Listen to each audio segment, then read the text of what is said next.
What's your biggest fear? There's a comedian that says our biggest fears in America are number one, public speaking, and number two, death.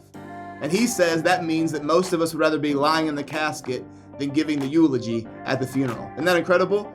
But even though some of us may not feel comfortable speaking in public, the reality is that death is a real issue that we need help talking about. It's an uncomfortable topic. We are not really sure how to approach the subject, what to do with it when it comes up.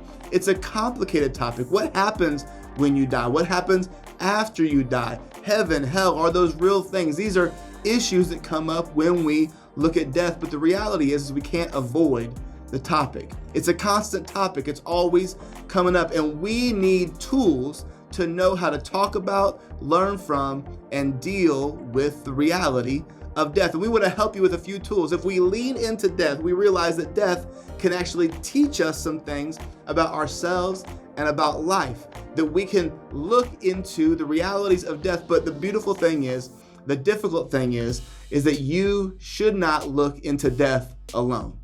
You shouldn't examine it by yourself. You need somebody to hold your hand as you examine the reality of death. And you need somebody's hand to hold that's already dealt with death and overcome it.